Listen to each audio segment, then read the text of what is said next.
What's good, folks? Family, friends, loved ones, enemies, frenemies, wizards, witches, muggles, mudbloods, people of Middle Earth to another episode of Disguised Coverage, part, of course, of the Cover One Sports Network and the only podcast in existence that gives you an equal amount of blueberries in each muffin and is presented by the best pizza in Buffalo, New York. That is One Pie Pizza. You can find the online menu in the episode show notes, whether here on YouTube or any one of the podcasting apps or platforms you are using to listen to this episode on. In tonight's episode of Disguised Coverage, we're going to continue the theme that we've had these past several weeks, in the past month or so, where we've been, again, continuing to build upon the groundwork and the foundation for the 2023 season by laying out expectations and philosophical and schematic pieces all over this Buffalo Bills team. We did the offense several weeks ago in terms of going over what expectations were and then questions surrounding the offense. And I thought we'd switch it to the defensive side of the ball in this episode and also tie in some pieces that we've seen and heard, or maybe you haven't seen or heard from OTAs, especially this week. A pretty good defensive focus to start this week for OTAs with some player interviews, some coaches taking the podium, particularly Bobby Babich, Bills linebacker coach AJ Klein spoke on some things, and it's funny, I wasn't going to focus too much on OTAs for this episode. I really, again, just wanted to focus on what to expect for the Buffalo Bills defense in 2023, similar to what we did with the offense, again, several weeks ago. But in just following along with the OTA pressers and comments and things this week, there were just a lot of really good nuggets that aligned with some thoughts and expectations that we've talked about here on the show, that myself and Eric Turner have talked about in the Cover One film room, and it just seemed like a really nice merging of ideas here on this episode. I do want to apologize to everyone for no episode of Disguised Coverage last week. I had some things going on outside of the podcasting world that prevented me from being able to do the show last week, but I am happy to be back this week and, dropping in some good content here with the offseason really starting to ramp up. We've talked about it multiple times on this show. Once you get past the draft, and then you got rookie mini camp, and then it's OTAs for the first week, and then it's OTAs for the second week. And here we are. It's the end of May. June is literally right around the corner, a couple of days away. And before we know it, training camp will be in full swing. The preseason will be in full swing. And before we know it, it'll be week one for the Buffalo Bills on September 11th, Monday night in New Jersey to face the New York Jets. So it's going to be an exciting time over these next several weeks, even though we are in the doldrums of the offseason and the deadness and the dead time of the offseason. But a fun episode tonight, presented, of course, by One Pie Pizza, the best pizza in Buffalo, New York. Hey, RJ, what's up? Appreciate you being here.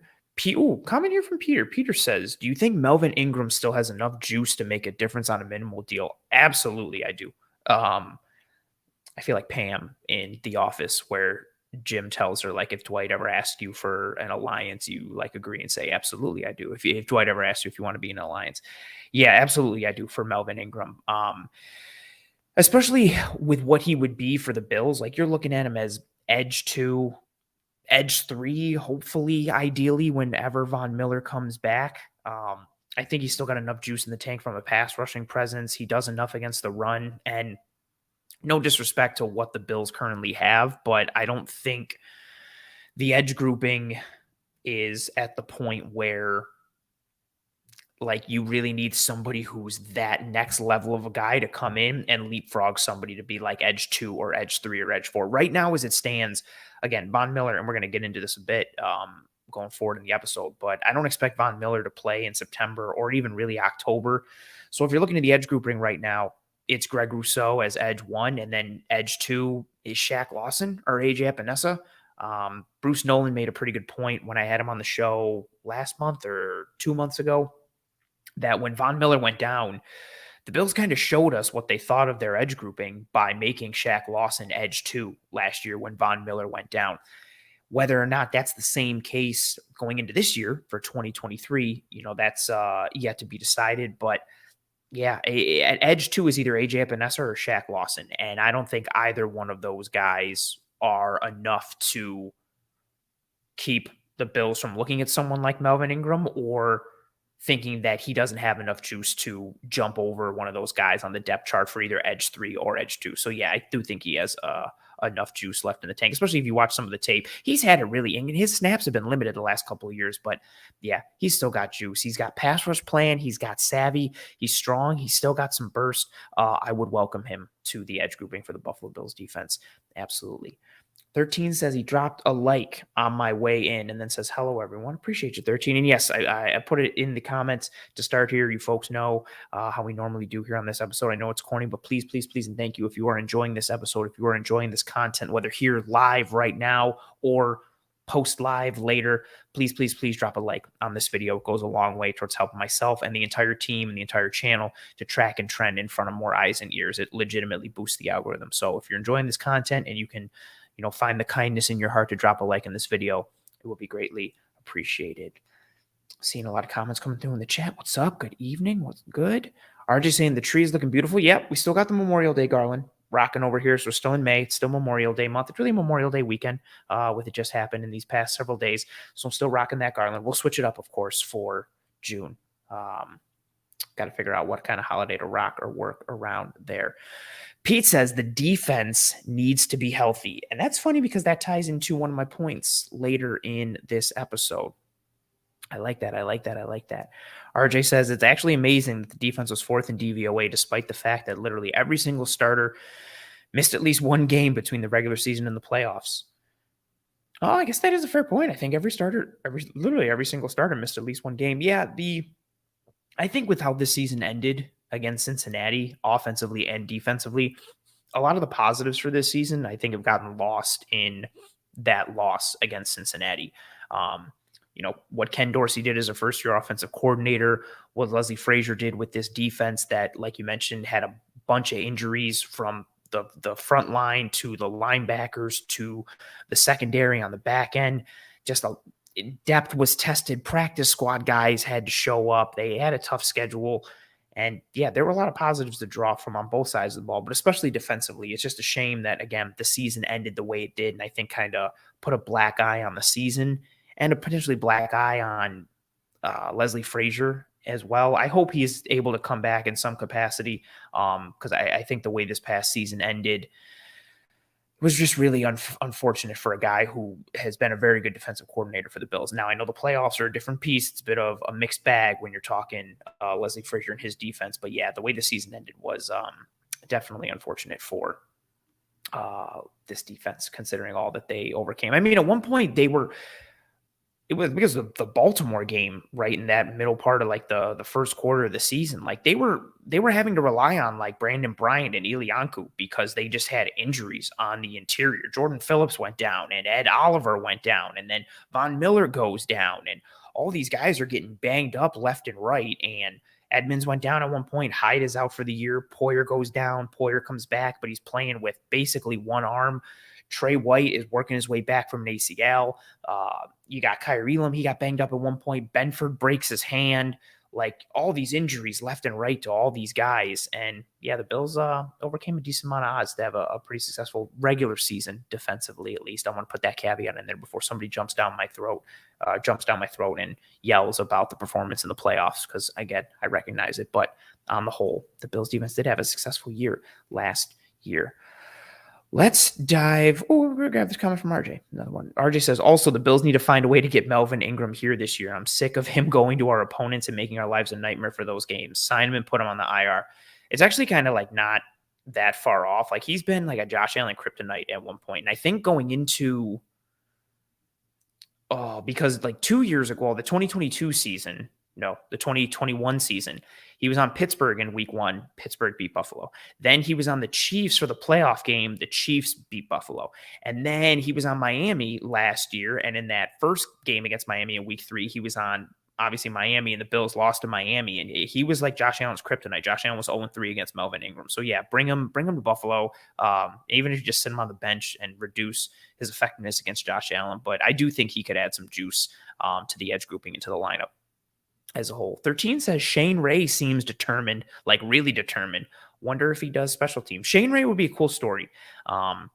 Former first-round pick of the Denver Broncos, went to Baltimore for like a year or two, kind of washed out of the league, has been in the CFL the last several years, was an All-American at the University of Missouri, was legitimately like a stud coming out of college, and you dropped him into Denver, and it was him and DeMarcus Ware and Von Miller, and Shane Ray looked kind of like the guy who was going to, take the crown and step into that DeMarcus Ware role once he retired and stepped aside, and things just didn't work out for him.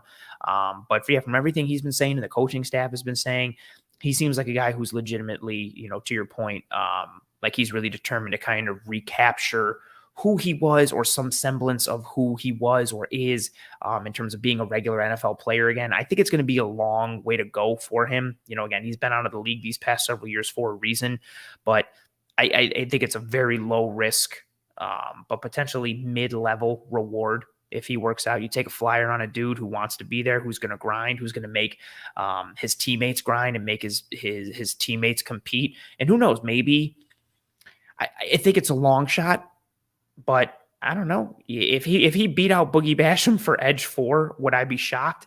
A little bit, but also kind of not really. And I don't know if that says more about Shane Ray or it says more about Boogie Basham in a bad way, but we'll see. I'll take a dude who wants to be here, who wants to bust his ass, and is trying to, reclaim what he once was, because he kind of fell off a little bit and he's willing to fight and claw to get back to it. So we'll see what he can be. Speaking of seeing what things can be, we're going to dive into our first topic here on this episode. So again, this is a mixture of what to expect from the Buffalo Bills defense in 2023, and then also tying in several nuggets from OTAs into that piece. And if you regularly watch the show, you should know we've talked about this. It's not sparingly, but a little pieces here and there. We talked about it leading into the draft. We talked about it coming out of the draft. I've talked about it on the Cover One Film Room with Eric Turner. The identity and philosophy of the Bills defense in 2023, I think it is due for a change under the stewardship of Sean McDermott. Now, part of this, it may be a bit wishful thinking. I don't think it is as much anymore, especially after I read some pieces here for you folks from my notes. But, when the Bills lost to Cincinnati, the immediate thought was, what the defense did wrong in that game and what problems the defense has had come playoff time. And it's been this large scale, I think, schematic issue with how they've matched up against the top teams in the AFC that has prevented them from being able to get to the Super Bowl, that has prevented them from being able to get over the hump. And one of those pieces, especially, coming out of the Cincinnati game, so a bit of a low-hanging fruit scenario, but the lack of aggressiveness, the lack of versatility, the lack of multiplicity, the lack of aggressiveness coming out of that game against the Bengals that, rightly or wrongly, got placed at the feet and onto the shoulders of Leslie Frazier. Leslie Frazier leaves. Sean McDermott steps into the role as defensive coordinator, role that he had with the Carolina Panthers most recently, that earned him the head coaching job for the Buffalo Bills. I think we all know this at this point. And something we've talked about a bunch on the show has been, what will this Bills defense look like under the stewardship of Sean McDermott? And AJ Klein spoke today, and he had some really, really, really interesting pieces. It was quick. It was on One Bills Live. It was about 13 minutes. But AJ Klein said on Sean McDermott, so he was asked, what do you think of this Bills defense under Sean McDermott in 2023? Like, kind of, they were trying to feel him out for what he thought this defense would look like under Sean McDermott. And he said, in my 4 years there in Carolina from 2013 to 2016, his leadership and his ability to get us in the right defenses at the right time. And if you go back and watch that tape, you're going to see an aggressive defense. That's his mindset. Him being in charge, there's not going to be a change in my mind. I think he's going to go back to the old defensive play calling Sean. Now, I say that not as like a vindication moment, because that's something that I've been surmising for a good portion of this offseason, but a nice little peek, because again, this fits. What we've been trying to do this offseason is trying to pick up the breadcrumbs, trying to connect the puzzle pieces in terms of trying to predict or project what we will see in 2023 from the Buffalo Bills. And one of the biggest question marks is, what will this defense look like under Sean McDermott? How much of a change will there be? How much of a hand has he had in the defenses under Leslie Frazier? Was it really Leslie Frazier's defense? Was it more Sean McDermott's defense? How collaborative was it between the two of them, between the rest of the staff? A multitude of questions that have arisen from that. What I've spoken about on the show, and again, myself and Eric have talked about it in the film room, is when you go back to Sean McDermott, his tenure in Carolina that got the Carolina Panthers to the Super Bowl in 2015, 2016. If you go to his coaching tree roots with Jim Johnson in Philadelphia, Sean McDermott is an aggressive-minded coach. We've said that already. AJ Klein spoke about it today. When you take that piece from AJ Klein, combined with studying the tape from Carolina and Philadelphia and all these pieces, I think it's very reasonable to expect a change in identity. And I don't want to say necessarily philosophy because people might define that differently. That's a bit of an arbitrary definition. But I think from an identity perspective, tied into a philosophical one as well, and then obviously the schematic piece, I think you're going to see a much more aggressive Bills defense in 2023. I think you will see more blitzes, like more all-out straight blitzes. I think you'll see more blitzes. I think you'll see more simulated pressures. I think you'll see more exotic looks from a coverage standpoint and a defensive front standpoint, especially on third downs, especially when you're in predictive scenarios for a defense. I think you'll see more diversity in the fronts that they use. I don't think you're going to continue to see this static 4-3 over front where it's like, yep, we got our two ends on the outside, we got a one tech, and we got a three tech. Here we go. On the snap, cool, we're going to rush four, we're going to play coverage behind it. There you go. I think you're going to see more diversity in those fronts. I also think you'll see more disguised fronts, whether that means amoeba fronts or it means mugging the A gaps and then dropping out, or taking your defensive ends and lining them up over the guards, or taking a middle linebacker and lining them up on the edge and just flipping where players are aligned so offenses don't know who's rushing, who's dropping into coverage. If they're dropping into coverage, what coverage is being played? You're trying to ID your protection. You're trying to ID the rush if you're the offensive line and the quarterback. You're also trying to ID the coverage if you're the quarterback. I think the Bills are going to do a lot more to cause chaos and dictate to offenses in 2023. I think you'll see them lean into more of the versatility that they have with players. Versatility was an important piece. I'm going to talk about that based on what Bobby Babich said a little later in this episode. But you take two safeties like Micah Hyde and Jordan Poyer, who we've talked about so much on the show. Bills fans have talked about them. The NFL analysts have talked about them at this point. They're arguably the most diverse safety tandem in the NFL with how interchangeable they are in terms of you don't really have a free safety and a strong safety. You just have two safeties. Now, yes, I think Hyde his strengths play more to a free safety role and Poyer's play more to a strong safety role, but they're very interchangeable with what they can do. And a lot of what we've talked about in regards to their interchangeability has been in relation to what they can do in coverage. Your ability to play two high looks, single high looks. You can have them both buzz down. You can have them both, come down in a cover three sky. They both can play that post safety. They both can function in a two high world. They can play spot drop. They can play match coverage. They can do anything and everything you ask of them on the back end, in addition to coming up and fitting the run from depth and fitting the run from a two high look. I also think you'll see more blitzes from them this year. They give you so much versatility from a coverage standpoint, which we've talked about a bunch, but they also give you versatility from a blitzing standpoint because of their skill sets, their burst, their speed, and also what you can do from a chess piece perspective with Hyde and Poyer. You can line them up in the box and blitz them. You can line them up in the box and have them cover in the hook curls or the flats, or have them man cover and man mirror a running back or a tight end, or drop into the slot and reroute a slot receiver, or maybe even man cover that slot receiver, depending on what's going on. They give you so much versatility. I think you'll see Sean McDermott lean into them a bit more. McDermott didn't have, when he was in Carolina, he didn't have the safeties that he has here. No disrespect to the safeties at that time. They were strong in their linebackers. They were strong on their defensive line. And then they had an emerging Josh Norman who was becoming an all-pro corner on the outside for them. But they didn't have those safeties. But Sean McDermott comes from a world with the Philadelphia Eagles where Jim Johnson had Brian Dawkins. And I'm not comparing these guys. I'm not comparing Poyer and Hyde to Dawkins or Dawkins to either of them because they are different.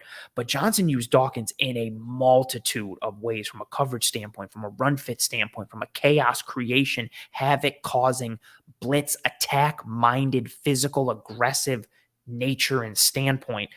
I think you'll see Sean McDermott tap into that a little bit with his safeties. I think he's going to lean into the versatility and the functionality more of the players on this defense. Again, I think you're going to see less static coverage and static fronts, which, again, isn't, I don't want to say, for me, it's needed, I think, to finally get over the hump. It's funny, again, tying it into this point earlier about RJ's point that he put in the comments about where the Bills finished from a DVOA perspective on defense last year. Like, we're sitting here talking about like the Bills defense, like they need this complete overhaul and this complete change, when year in and year out, they're a top 10 DVOA defense. They're a top 5 unit. They're usually top 10 or top 8 or top 5 in points per game allowed. They generate turnovers. They get big stops, but they're just held back a little bit at times, especially in those big boy matchups in the playoffs against those big boy teams. And a lot of it for me, my issue with it, like we talked about, has been just you kind of know what's coming. They're a vanilla defense. Now, vanilla does not mean simple, because what the Bills defense does is complex. They may not do a lot of things, but what they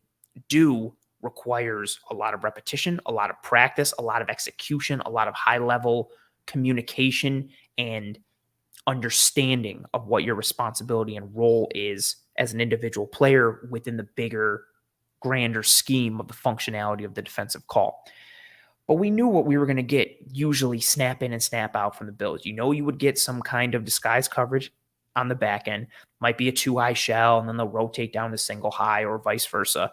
You know, you're probably going to get some kind of quarters match coverage or some cover 2 or a Tampa 2 or cover 1, cover 3. But really, you were going to get those match coverage principles. You were going to get a 4 down front. You weren't going to see a ton of blitzing. They were going to rush 4. They were going to drop 7. And you kind of knew what coverage was coming to a degree. Now, because the Bills had the ability, because of their safeties and some of their corners, to mix in man with zone, 2 high looks, single high looks, and then mix that up with their match coverage rules and principles, it allowed them to be so successful, even though they weren't the most aggressive defense by nature in terms of how they attacked offenses.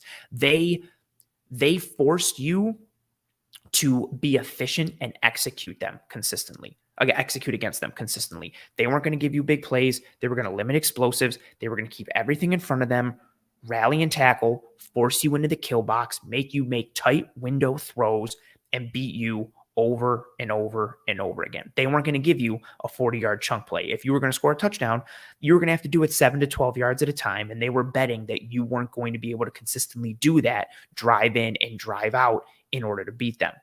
I think you're going to see a difference in philosophy and identity from that standpoint from what we've previously seen. Again, I think you're going to see more of an attack-minded team. And A.J. Klein talked about that. This is a guy who was in Carolina in Sean McDermott's real prime as a defensive coordinator, helping to take a team to the Super Bowl. That Carolina unit, yes, they had talent, and Klein spoke about that today. He talked about, we had players there, but Sean McDermott's ability to get them in the right defenses at the right time, A.J. Klein's words. And if you go back and watch that tape, you're going to see an aggressive defense. That's his mindset, and him being in charge, there's not going to be a change in my mind. I think he's going to go back to that old defensive play calling Sean McDermott. I think you are going to see more of an aggressive nature, to the point where instead of forcing offenses to be efficient and beat you, I think Sean McDermott is going to challenge offenses to beat them by taking advantage of them if they can. I think they're going to attack, and it's going to be a live by the sword, die by the sword. Yes, I think they'll mix in some of their softer coverages, which plays to the nature of today's NFL. You want to keep everything in front of you. You want to limit explosives. You want to dare offenses to kind of nickel and dime you down the field if they can.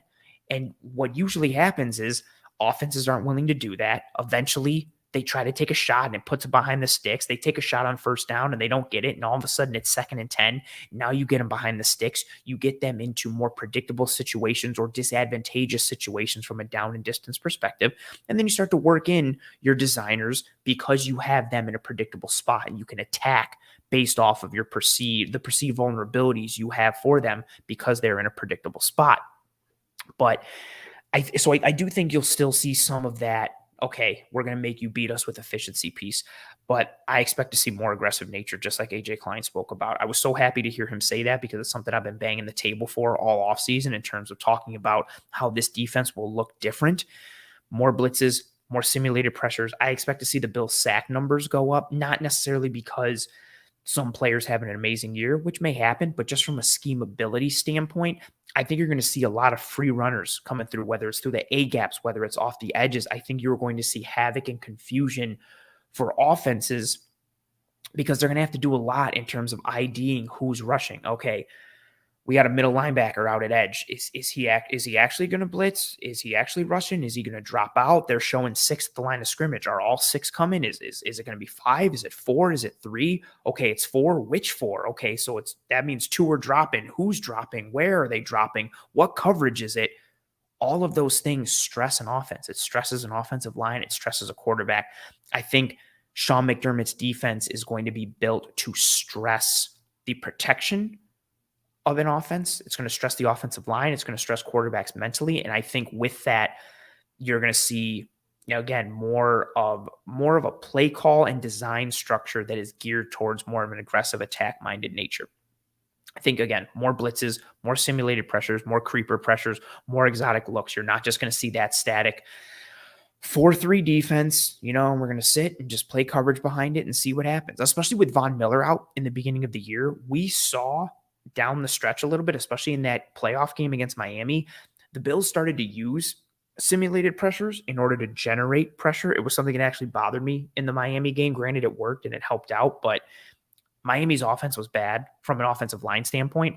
I was disappointed that they had to use simulated pressures to generate pressure against Miami and beat their offensive line and get to Skylar Thompson instead of just being able to use your front four and beat their bad offensive line. They had to lean into some of their simulated pressures, but we saw them do that down the stretch once Von Miller was out, and they weren't able to generate pressure up front without him. So if Von Miller's out to start the year, you might see more blitzes and simulated pressures and more schemed up games up front. You might see that dial turned up even more to start the year. And maybe it'll taper off a bit once Von comes back, but that dial might even be more intense come week 1, 2, 3, 4, all the way until Von Miller comes back. So I think it's something that there's been rumblings about, especially if you watch the show, especially if you watch myself and Eric, or you follow me on Twitter at pro__ant. That's pro 2 underscores ANT. Nice plug. It's something we've talked about, but a lot of it has been, again, picking up breadcrumbs, trying to connect the dots, trying to put the puzzle pieces together for what this defense will be. Now we're starting to get some quotes that are kind of putting some more concrete evidence to those puzzle pieces being connected. What's funny, though, Micah Hyde did speak today. Micah Hyde said, so he was asked today about any perceived changes to the Bills defense under Sean McDermott, and he said, quote, "So far, it seems the same to me." I'm not calling Micah Hyde a liar, but who knows? Maybe it's just because, what they've done so far, it seems the same. But I think when we're sitting here after week 1, after week 2, whatever week you want to sit there, whether you have a large sample size or a small sample size, I think we'll be sitting here next year thinking, man, this defense feels different. And it doesn't have to be a ton. I don't think this defense is all of a sudden going to switch to like a 3-4 defense and they're going to be blitzing 60% of the time.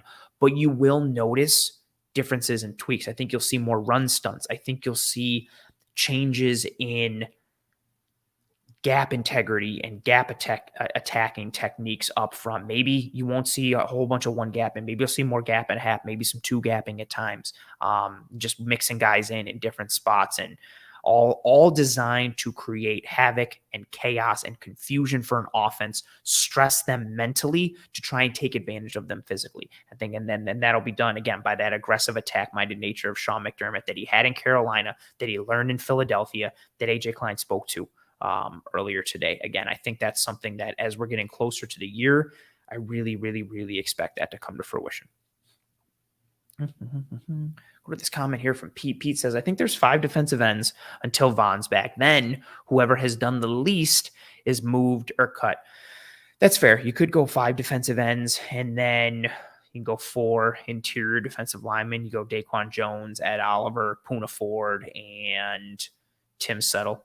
It's a possibility. I'm still worried about the edge grouping, which we're going to talk about in a bit. Ooh, Billy says playing a 3-3-5 flex defense. Maybe. Pete on the safeties. Pete says we had a lot of negative plays happen because our backup safeties couldn't pursue downhill or anticipate passes. That was actually an issue that I don't think was talked about enough as the season went on, especially, and some of this is understandable. Once DeMar Hamlin went down, I think it changed the way everybody looked at DeMar Hamlin a bit. But he started out so hot, like in terms of his physicality. He was making plays, blitzing. He was making tackles in the open field. He was making plays coming from the second level and coming from a too high look and making plays downhill. He was fit the run. He was hitting receivers.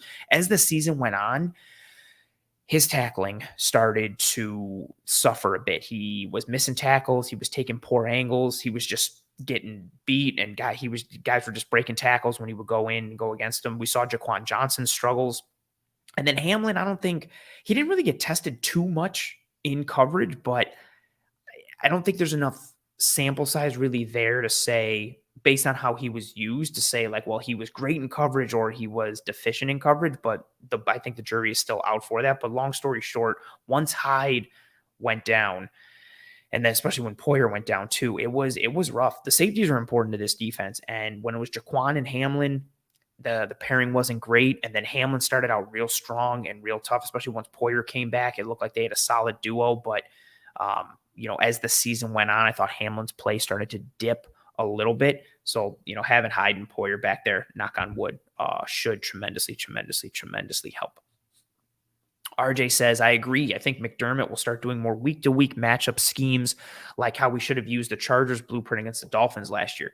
What's funny about this, though, is that saying that the Bills should have used the Chargers blueprint against the Dolphins, the Chargers used the Bills blueprint from week 3. The Chargers were doing things that the Bills did in week 3. I wish I had the numbers back in front of me, but I dove into this hard for that Saturday night matchup of Bills versus Dolphins. And it was, have the Chargers discovered the blueprint? Like, did what the 49ers and the Chargers did? Is that what the Bills should do? The 49ers and Chargers were doing a lot of things that the Bills did in week 3 in terms of man coverage, in terms of walling off some of those routes. Now, yes, they still got gamed up by some of those window throws that McDaniel was scheming up for Tua, and some of that little RPO pass action where they kind of flood 3 to the right and use Alex Ingold. But a lot of what the Chargers did, some of that was inspired by what the Bills did in week 3. So it wasn't like they didn't lean into that world. Like the Bills kind of put that on tape in week 3 and then use some of it as it went forward. But fair point.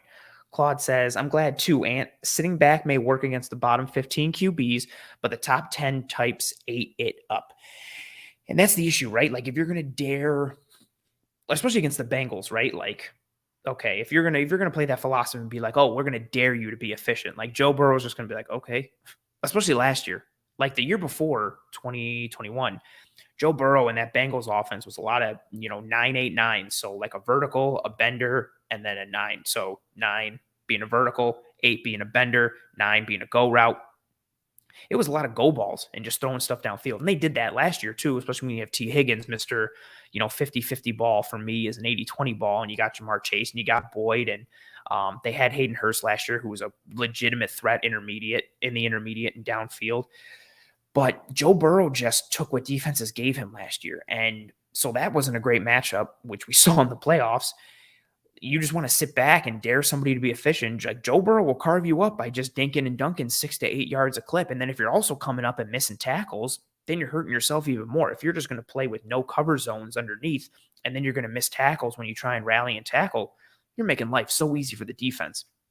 And then if we're talking Patrick Mahomes or we're talking Justin Herbert, quarterbacks who have the ability to beat you with quick game and will dink and dunk you, but then have the ability to also gouge you with explosives at the same time. Like you have to be able to kind of fight fire with fire and dictate to them to some degree, in some manner, in some way. I think you'll see more of that this year. You can't just take your foot off the gas and dare teams to beat you. Because Claude, to your point, when you play those top tier offenses, daring them to beat you efficiently, they'll kind of welcome that, especially if they're anticipating it, especially if their coaching staff knows, this is who the Bills defense is. Cool. Like, let's just take what they give us and, not let them get us into bad spots. And then if you're pairing it with running the ball on early downs to stay ahead of the change, you're limiting your predictability and not playing into the Bills defense's hands.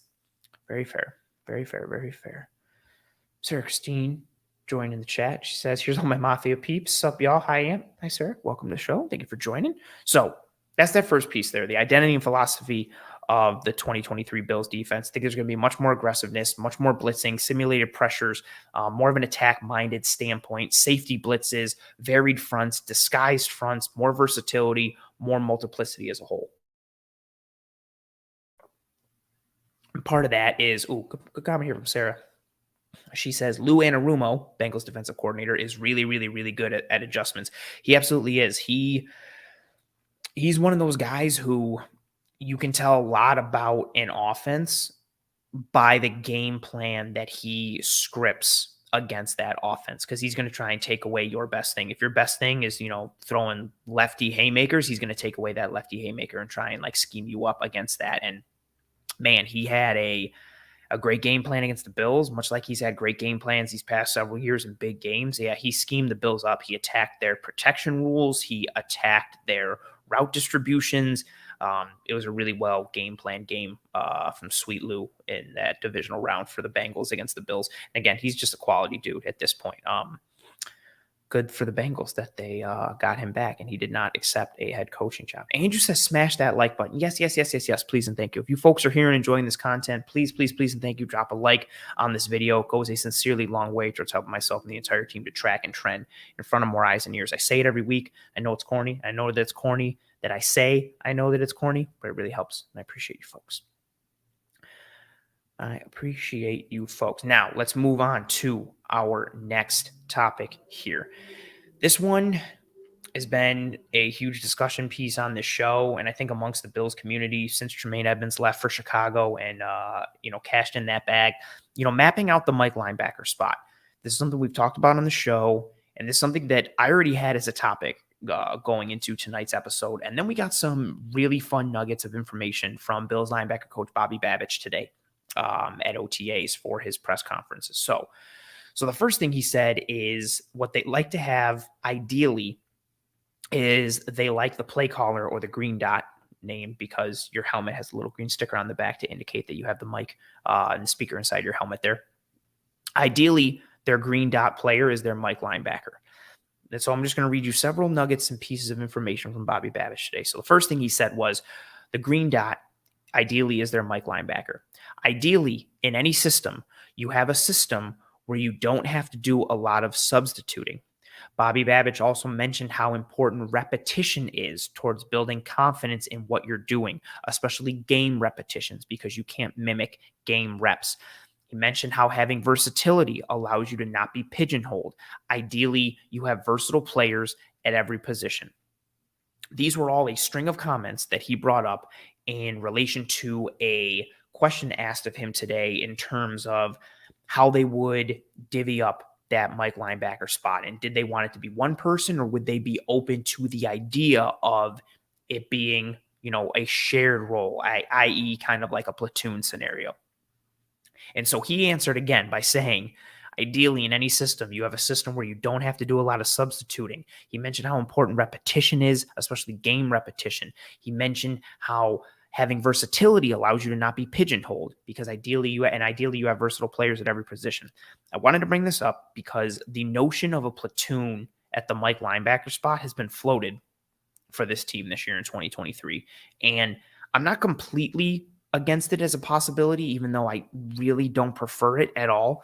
But Babich speaking here on it, I thought was very interesting, because he kind of shot down the idea or notion of a platoon in his or the Bills' ideal world.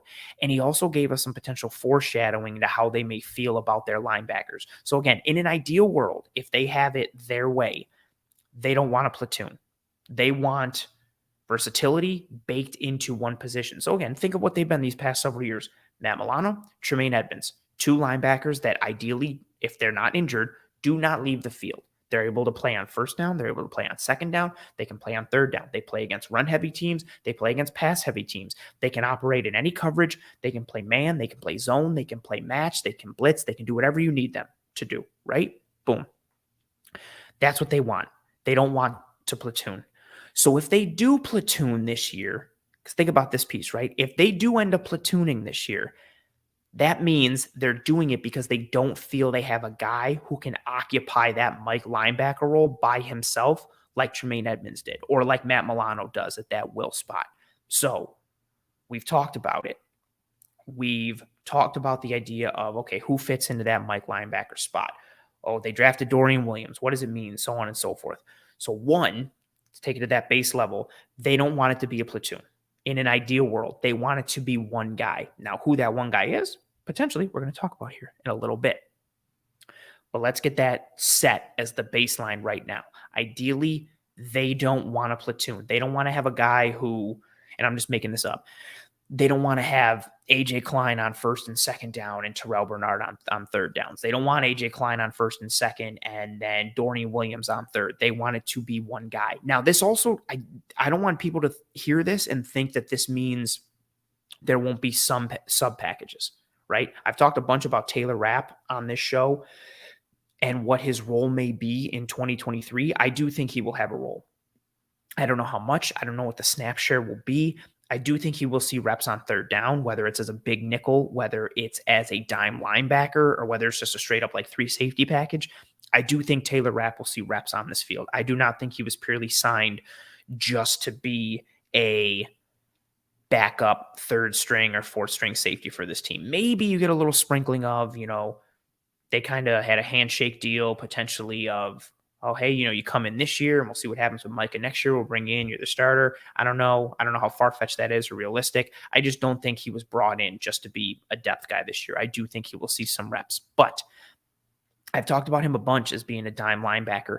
Maybe that role is reduced if they find somebody who they want to be that guy because he has that versatility baked into him, whoever they find, whoever they tab, whichever one of the linebackers on this roster. But again, to put it all in there, they do not want a platoon. They want to have one starter who has versatility baked into his game, baked into his skill set, so they're not pigeonholed, so they can get to everything and anything, so they can have one guy getting all the reps who can see all the different looks, get comfortable in all the coverages against all the different personnel groupings, and execute all the assignments that he has to execute against the offense in a variety of ways. That's what they want. So if they do platoon, that means they feel they don't have a guy who is able to occupy that role in a similar way that Tremaine Edmonds did or that Matt Milano does. Milano and Edmonds are the blueprint for what the Bills want in their linebackers. 2 guys, versatile in their own ways. They don't leave the field. That's what they want. So if they're platooning, it doesn't matter what the platoon is. If Bernard wins the job and he comes out on third down for Taylor Rapp, that means they feel that they don't have a linebacker who's good enough on third down. They just feel they have one for first and second. Or if you have a guy, again, who you put in on first and second, it's one linebacker and you sub him out for another linebacker on third. That means either way, they're not holistically confident in the third down linebacker on first and second, and they're not holistically confident in the first and second down linebacker on third down. So put that in there. Ideally, they don't want a platoon. So if they do platoon, that means they don't have holistic faith in whatever linebacker they're going to use to occupy that Mike spot. Now, what does that mean for the Mike linebacker spot in terms of who is going to potentially start? This competition I legitimately think is completely wide open. However, if I had to tab someone right now to be the starter, and it's tough, right? For me right now, based on what Bobby Babich said this year for what they want the Mike linebacker to be, they want the Mike linebacker to be that green dot player, someone who is able to get the defense aligned, who's able to relay the checks, who's able to get the front set, who's able to get the coverage set, who can be that communicator and that blender of the front line and the back end from a mental standpoint and from a physical standpoint. Based on how things are right now, I think Terrell Bernard is the best combination of being able to do a little bit of everything physically. And I see a super chat. Oh, thank you very much.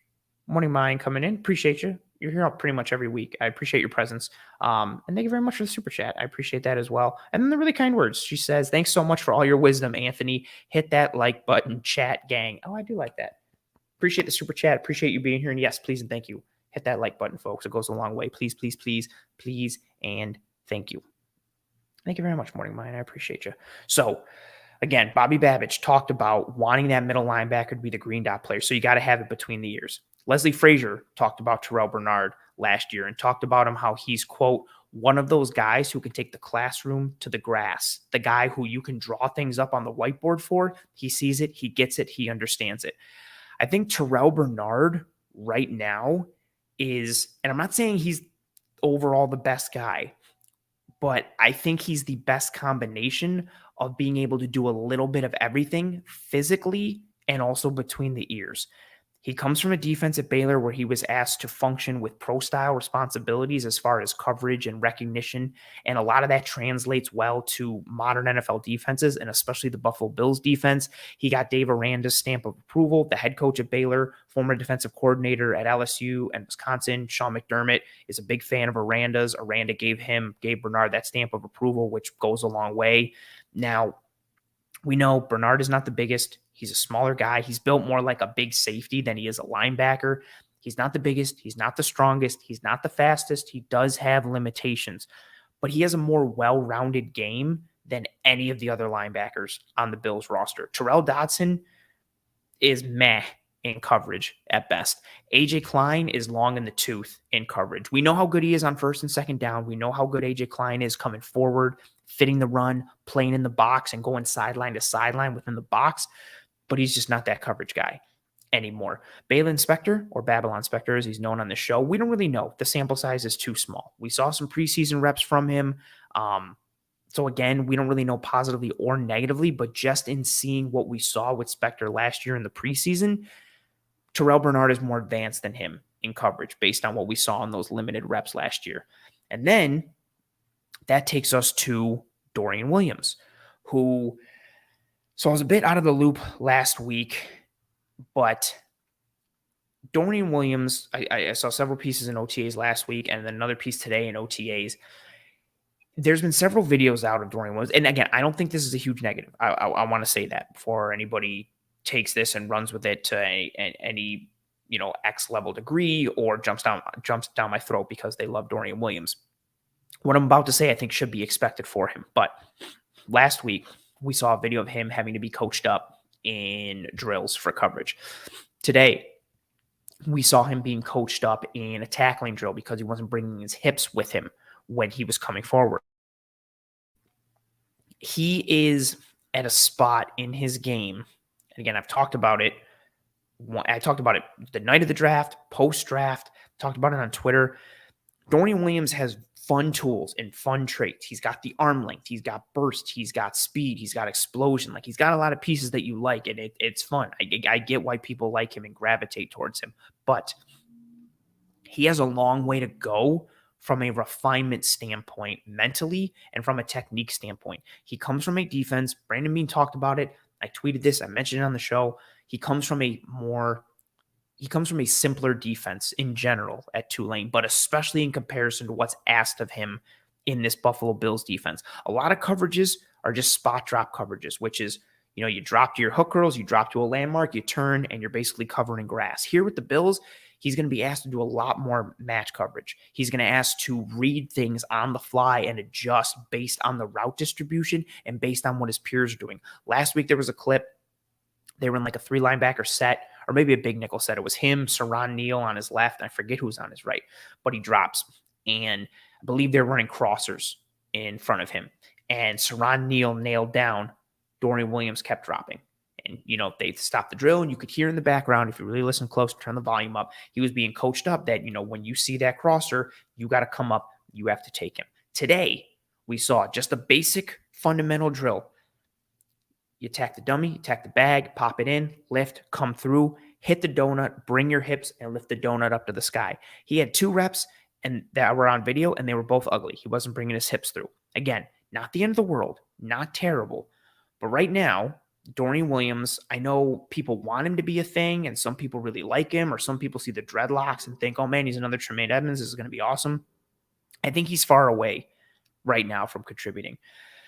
I think he's a developmental Mike or a developmental Will. I don't think his contributions in 2023, as of right now, are going to be anything other than special teams based. Now, this doesn't mean that he was not a tremendously quick study. It doesn't mean that he won't make a mistake once or see something once and immediately correct it and put the proper fixes into practical application on the next rep.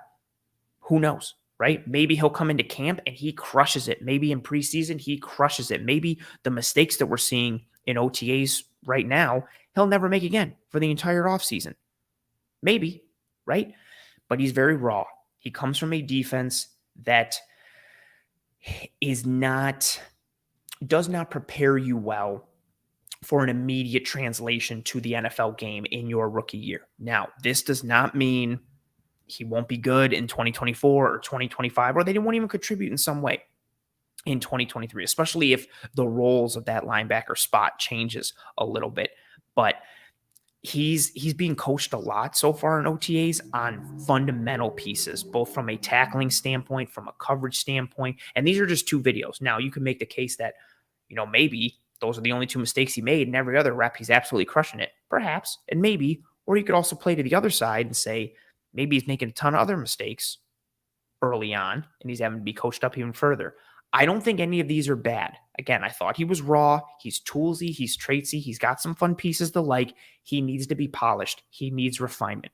These mistakes and having to be coached up early on from a fundamental standpoint in coverage or even fundamentals with his tackling, for me, none of that should be expected. And for those of you who watch this show, I hope none of that is expected or is unexpected for you as well. I talked about how he goes into tackles sometimes and all of his coverage pieces from a spot drop standpoint, what he was going to need to get coached up at the NFL level and get better. So I hope none of this surprises anyone. But I say all that to put it in here to this mapping out the Mike linebacker spot piece with those quotes from Bobby Babich earlier that I mentioned, combined with what they have on this roster.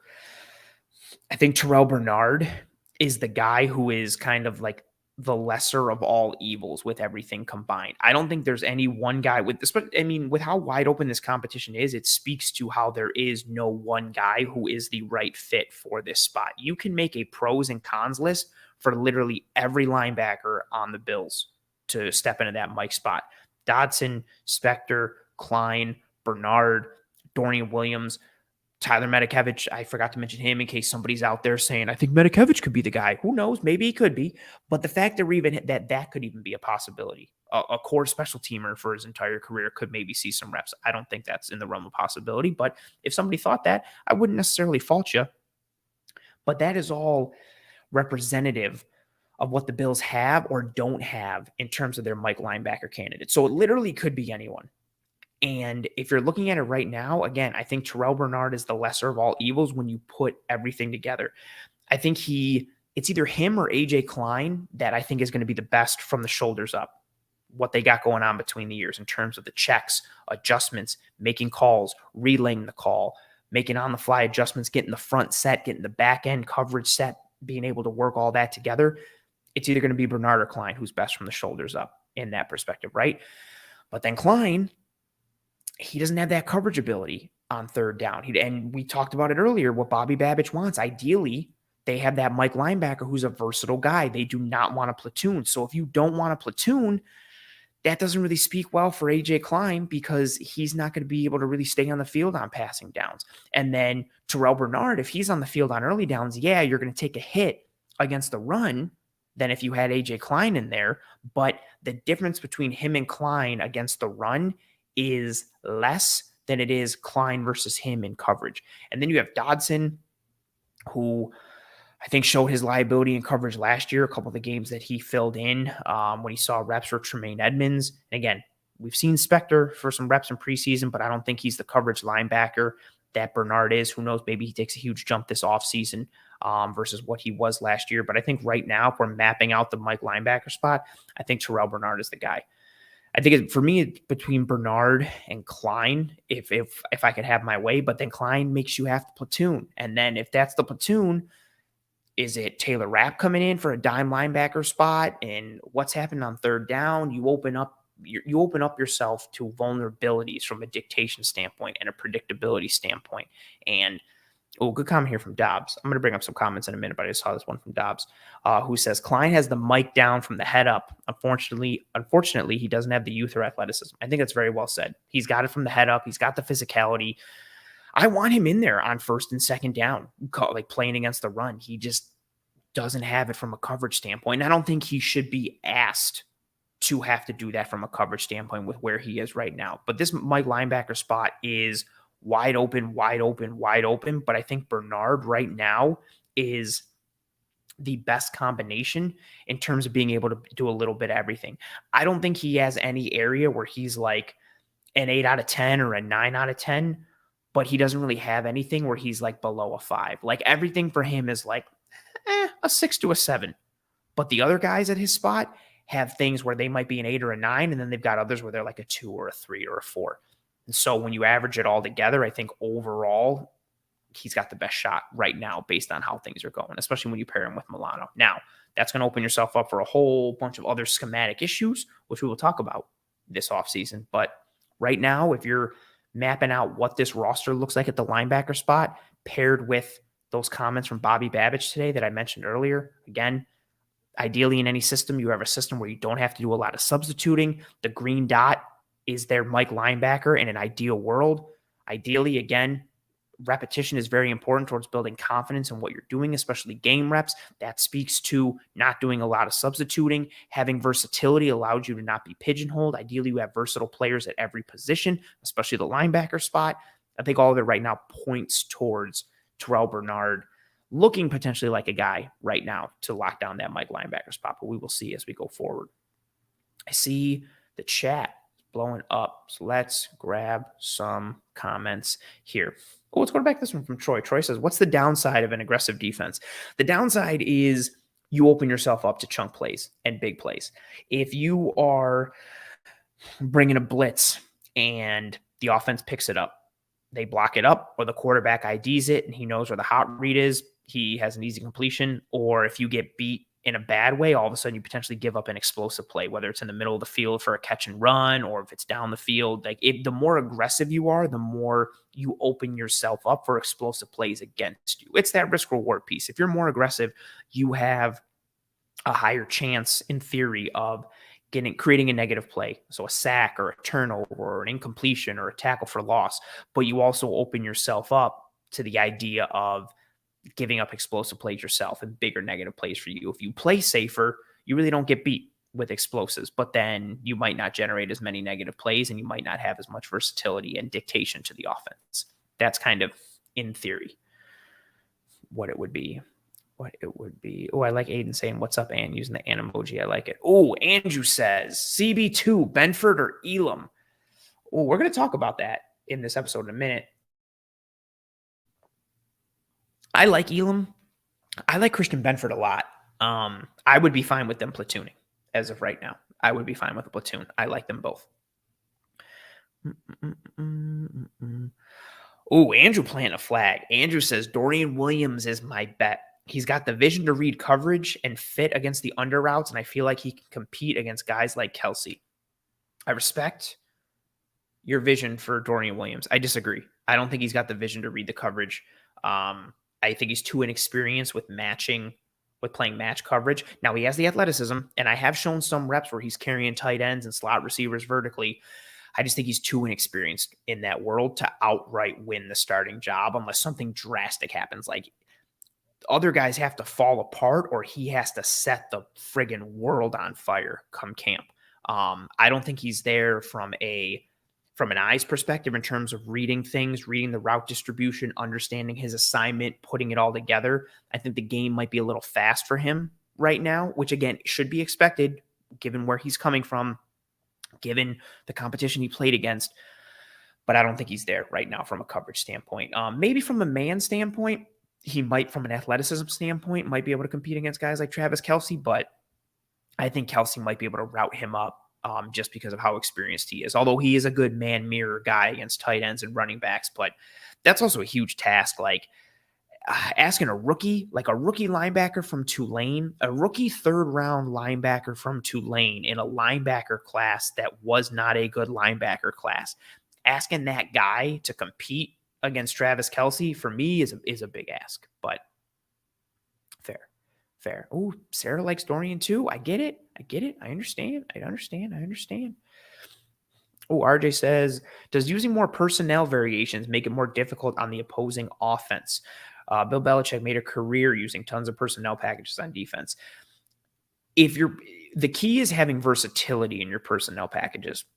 If you're using a variety of personnel packages, but they're like predictable. So say like, you have a 3 linebacker package, but then you've got like a dime linebacker or a dime package where you've got your 6 DBs on the field. If your 6 DBs are all like tiny and they all have like siloed skill sets, it's kind of easy to predict what they're going to do. Same thing if you have like 3 linebackers and they're all big, bulky, and heavy. Like, okay, like we're just going to put them into situations where they have to play coverage and we're going to take advantage of their skill set that doesn't work. The key is what Belichick has had a ton too. I mean, granted, he's a tremendous game planner from a situational perspective, red zone, third downs, second half defense, all that kind of stuff.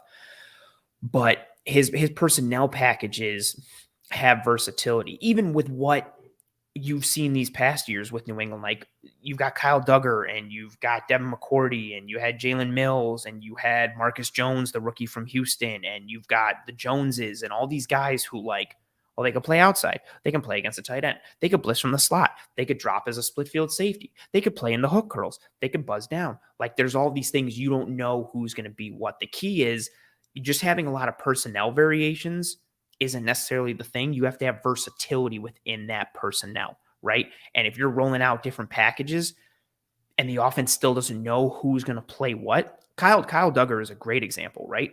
Kyle Duggar's on the field. You don't know if he's going to be a single high safety, if he's going to be a split field safety, if he's going to play in the box as a linebacker, if he's going to play in the hook curls, if he's going to be in man, if he's going to be in zone, if he's going to blitz. Like you don't know. And Belichick has usually had a lot of those guys who can wear those hats to the point where you don't know who's doing what and who's coming from where. Well, appreciate you, Mark. Mark says, love the fit, Prohaska, matching the tree. That's fire, bro. I didn't even plan it. I can't even take credit. I appreciate you recognizing it. The fit matches the tree, but I didn't plan it, so I can't take full credit. But I appreciate you appreciating me. Thank you very much.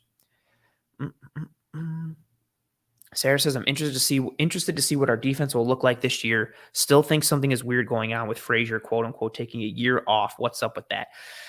Yeah, it is a bit weird. I feel like that's a whole topic in and of itself, but I'm very interested to see what this defense can be this year under Sean McDermott. Good comment here from Andrew saying, in my opinion, using multiple personnel hurts you. Guys are busy running off and on the field and not spending that time breaking down the offense. That's a huge piece, right? And then offenses also, if they know you want to use certain personnel, like if they know, okay, AJ Klein is your starting Mike linebacker, but we know the Bills don't want him in coverage. You can take advantage of that with personnel groupings of your own to force him to either play coverage or get him off the field to bring on predictable personnel packages and then attack that personnel package in a way that they don't want to be attacked. Like, so say, you're using a more 11 personnel or more 10 personnel because you want to take AJ Klein off the field because they'll replace him with Taylor Rapp, but then you run the ball out of shotgun and take advantage of a light box and a dime linebacker, like little pieces like that. It makes you vulnerable to versatility and dictation by the offense. But that's fair. That's fair. What else do we got?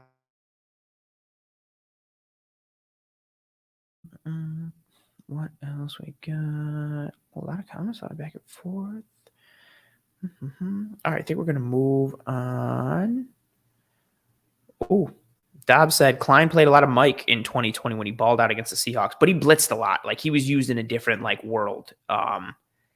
Could be like a situation they dive into, but again, this is 3 years later. He has even less athleticism that he had before. We'll see though. But yeah, he blitzed a ton in that. I think it was a 3 or 4 game stretch. He had 6 or 7 sacks. It was wild. It was pretty wild. What else do we got?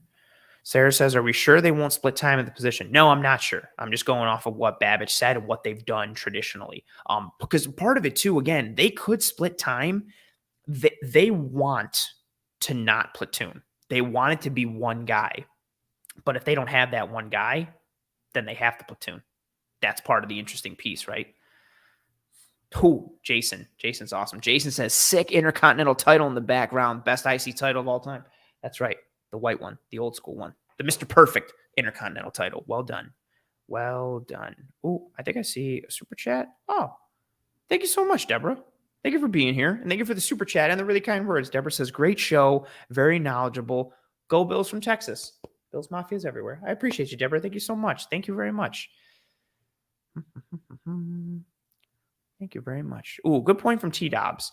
saying it took Edmonds until his third year to look comfortable in the Mike position, in my humble opinion. It's not easy to call the defense unless you're a brainiac or a natural.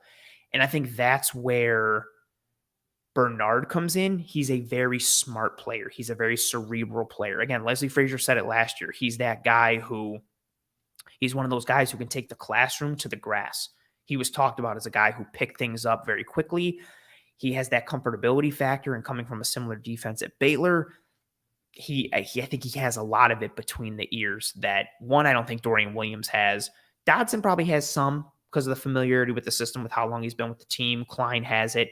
Spector probably less so. But again, Bernard, I think, has it, and then has enough of the other physical pieces to just be overall adequate enough or above average enough at everything to be the holistic picture. But again, it still could be anyone. Excellent point here. There's so much nuance to be considered when looking at personnel. Absolutely. Absolutely. Andrew comes through and says, smash that like. Yes, please. Multiple people are saying it. If you haven't smashed the like already, disappointed in you. Please, please, please, and thank you. Smash the like. Smash that like. Dobbs says, do you think we'll see more dime defenses with McDermott just to change things up from a same old, same old? I do think, I think you'll see more Taylor Rapp. I think you will see a linebacker replaced with Taylor Rapp. I don't know how much, but yes, I think you'll see 4 down linemen, Matt Milano, and then Taylor Rapp, Taron Johnson, Trey White, Micah Hyde, Jordan Poyer, and then whoever CB2 is. But that's a piece. That's a piece. Next piece here, our third topic of the evening. Before I get to it, I'm going to bring up the sponsor, One Pie Pizza, best pizza in Buffalo, New York. Online menu in the episode show notes, whether here on YouTube or any one of the podcasting apps or platforms. Delicious sweet sauce pie, homemade blue cheese, cup of char pepperoni, a great cheese to sauce ratio. The cheese never slides off the piece whenever you bite into it. They do a lot of great drives for the community in the city of Buffalo. Toys for Tots, partnering with the Alzheimer's Foundation, partnering with the SPCA, partnering with Roswell to try and knock out cancer. So go do the community some good and get some One Pie Pizza, and do your taste buds some good and get some One Pie Pizza, the best pizza in Buffalo, New York. The online menu can be found in the episode show notes, whether here on YouTube or any one of the podcasting apps or platforms. One other piece I want to mention is kind of a holistic, bigger topic, but I just decided to label it Tre'Davious White and Von Miller. I came across this quote from Stefania Bell, ESPN fantasy football writer / doctor / medical person, somewhat knows all about it. If you play fantasy football, you know who Stefania Bell is. She had a quote last week that I pulled up here, and she said, quote, the majority of athletes who have undergone ACL reconstruction don't return to elite performance level until their second season back in their sport. A return to play does not equal a return to performance. I wanted to bring that quote in because it alludes to something I've talked about all offseason, both this year and last year, because there have been significant ACL injuries of relevance to the Bills both last year and this year. So Stefania's comment there, again, the majority of athletes who have undergone ACL reconstruction don't return to elite performance level until their second season back in their sport. Return to play does not equal return to performance. It's a bit of a yin and yang for the Bills in 2023. It's good news for Tre'Davious White, potentially worrisome and not so good news for Von Miller. Let's start with Trey White, because I don't think this is being talked about enough. And I think it's funny, even going to the question that was asked me earlier, like, oh, who's CB2, Benford or Elam? So much of the dialogue in regards to the cornerback position for the Bills this year has been around the corner 2 position. Tons of people still upset that Kyrie Elam didn't play more last year. Tons of people want to burn Dane Jackson at the stake. People talk about how good Benford did, but is Benford moving to safety? Like, what is CB2 going to be this year? Is it going to be a platoon again? Is Kyrie Elam going to get the lion's share? How much is Dane Jackson going to get? So on and so forth.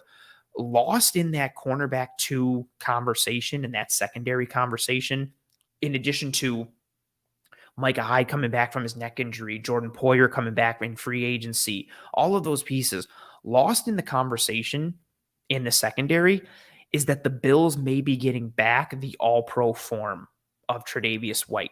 Like Stefania Bell said, When you have that ACL surgery, that ACL reconstruction, you don't really return to elite performance until that second season back. We've heard that before. Harrison Phillips talked about it a couple of years ago when he came back from his ACL injury.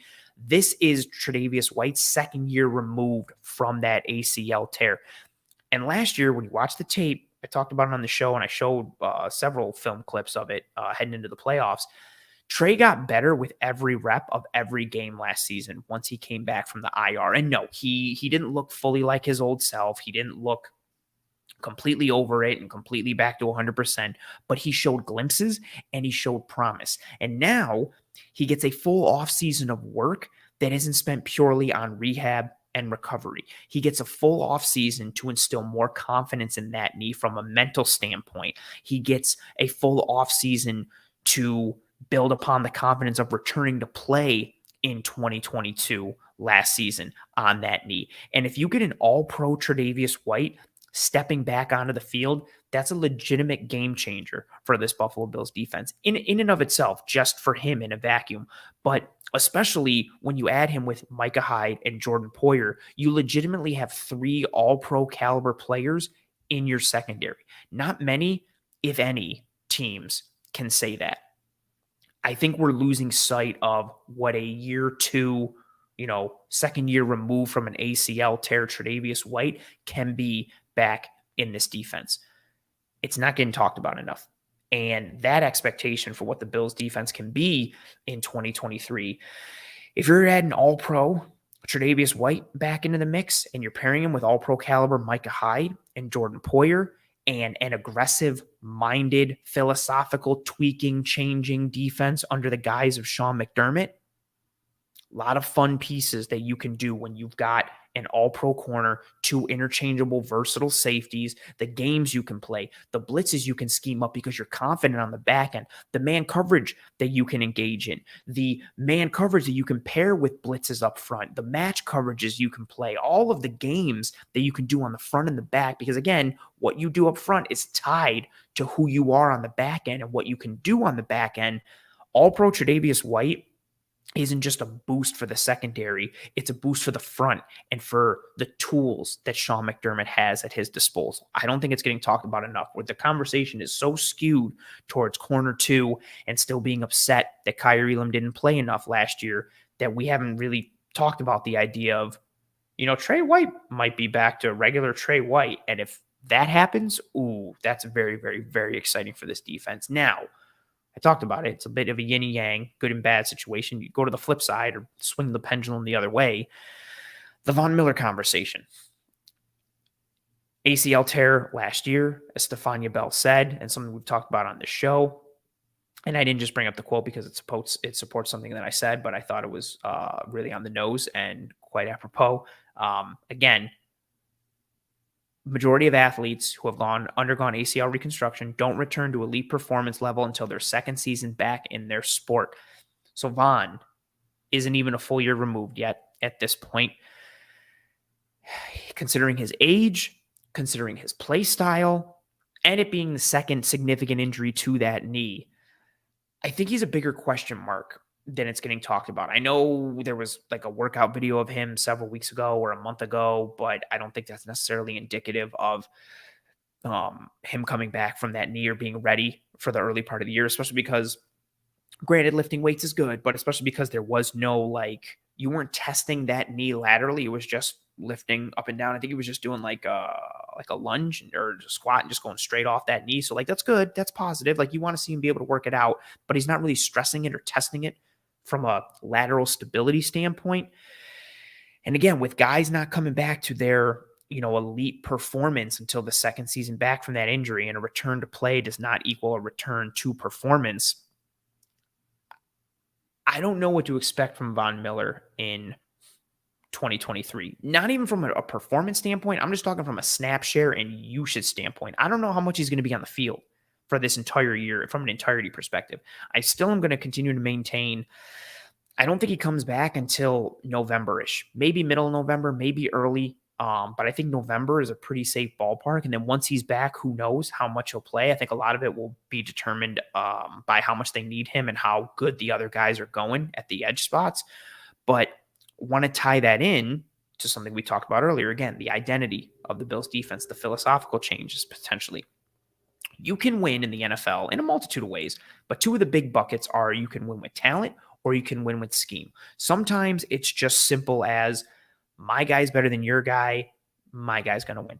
My guys are better than your guys, we have more talent, we're going to win. Sometimes it's the flip side. Sometimes it's your guys might be better than my guys, but I know how to use my guys better, and so we're going to win. Sometimes it's a combination of both. But I think with what Sean McDermott has been in the past as a defensive coordinator, what I think he's going to be this year based on studying the tape from his Carolina days, based on the quote from AJ Klein earlier in this episode, pairing Sean McDermott's aggressive nature, his ability to disguise fronts, play games on the back end, use simulated pressures, use creeper pressures, dial up blitzes, scheme and hide pressure and confuse protections and confuse quarterbacks and confuse rules for protection for the offense, or use those rules against an offense, like using an offense's own protection rules against them. All of those things that Sean McDermott has shown in the past and that he can tap into. I mentioned it earlier. I think you'll see more of it, especially to start the year. Unless they have the ability to just let Greg Rousseau hunt, or AJ Epinesa hunt, or Shaq or Boogie or anybody on the front, right? Unless they have that ability where in an ideal world, they can just be like, no, we're just going to rush 4 and somebody's going to win because we got horses up front. Unless you can do that, you have to be creative with how you can generate pressure. I think Rousseau will take another jump this year. I'm excited to see what he can do. He's still an elite run defender, but he got better from a pass rush standpoint last year. We know what Shaq Lawson is as a pass rusher. He's not really a guy that's going to be this one-on-one man beater that can go get you a bucket. AJ Epinesa showed flashes last year. We'll see what he can be. Boogie Basham, I want him to be something. I don't have faith that he will be. Sometimes I feel like I trade him for like a bag of balls at this point. And then we'll see what you get on the inside. Sometimes Ed Oliver's a game wrecker. Sometimes he disappears. Daquan Jones, his pass rush upside last year was a very welcomed sight, a very welcomed addition, but he's not known as a pass rush guy. We'll see what you get from Poona Ford and Tim Settle. But to put all of those pieces together, I don't think the Bills are going to have that one-on-one guy who can get you a bucket at any point in Von Miller for the beginning part of the year. And even when he comes back, again, to tie it into what Stephania Bell said, even when Von Miller comes back in November or September or October, even if you go off the best timeline, he's coming back in September. He'll be ready for week 1, which I don't think is the case. Even if he does, you have no idea what Von Miller you're getting. The assumption should not be there that, well, when he comes back, we're golden because he was so good last year when he played. How do you know what he's going to look like when he comes back? Yes, he's had a similar knee injury before, and yes, he came back very strong and crushed it. He was in a much different spot from an age standpoint, from a physical shape and body perspective standpoint. Not that he's not in tremendous shape now, but he was younger. Your body heals differently now. Your body recovers differently now. You're able to stress and work your body in different ways when you're younger than you are when you're older and you have more miles on the tire. Especially, again, the first time he came back, he'd never had that injury before. Now he's got that same injury again to that same knee. So you add that on top of more miles on the tires, the age, anything and everything that kind of compounds all of those things together. I don't think it's anywhere close to a given that when Von Miller comes back, whenever he comes back, September, October, November, December, whatever, I don't think it's as easy or as simple as, oh, well, when he comes back, you got Von Miller back. He crushed it last year. He comes back, boom, you got one of the best edges in the league again. Maybe he's not up to speed yet. Maybe it takes him several weeks. Maybe it takes him a month. Maybe he doesn't even get to that point. Maybe Von Miller comes back and he's not edge 1 Von Miller. Maybe he's edge 2 Von Miller, and Rousseau is the better guy, which is still like a fun proposition and fun idea. But I say all of these pieces to connect it to that first point of a more aggressive nature from this Bills defense under Sean McDermott, more schematic capability, more versatility, more multiplicity. I think you will see more of that this season as a whole, but especially to start the year if Von Miller is not present, and especially if Von Miller isn't up to speed when he comes back. You have the ability to lean on your secondary and lean on your very experienced, very good defensive-minded head coach who is your defensive coordinator, who has a legitimate formula that he's used to be successful that got him to be a head coach, I think they'll lean into it. With what the secondary has on the back end with 3 all-pro caliber dudes in Trey White, Micah Hyde, and Jordan Poyer. Trey White being another year removed from that ACL injury, I think he gets close to, if not returns to, that all-pro form potentially. Then you got fun options at CB2, whether it's Elam or Benford. I'm higher on Dane Jackson than a lot of people are, but if Dane Jackson's your corner two with 3 all-pro caliber dudes, I'm fine with it, let alone if it's Elam or Benford. Fun. You got one of the best slot corners in football in Taron Johnson. Fun. And you've got Sean McDermott, an aggressive-minded DC who's known for schematic advantages, scheme ability, confusing, dictating, aggression, all of those pieces. I think all of that combines to put together a Bills defense that on the year will show more exotic looks and disguised fronts and all the pieces that we talked about, but especially if Von Miller is out and they need to scheme up pressure instead of just being able to, rush 4 or just show pressure and still rush 4 because you're confident, well, this guy's going to beat that guy or that guy's going to beat this guy. If you have to scheme things up a little more, I think Sean McDermott turns those dials up even further, and you've got looks up front where you're like, wait, who so-and-so's lined up where? Oh, like you're watching on TV and you don't even know who's coming, let alone the quarterback or the offensive line to try and gum up the works and ID who's rushing from where and what so they can call and scheme up the right pressure. So all those pieces together, yeah, I think Trey White coming back is something that isn't talked about enough, him being a second year removed from that ACL injury. I think he'll be stronger and mentally stronger in regards to that knee and more confident in that knee. So I think you'll see that. And then if Von, again, that piece connects into the Von Miller piece.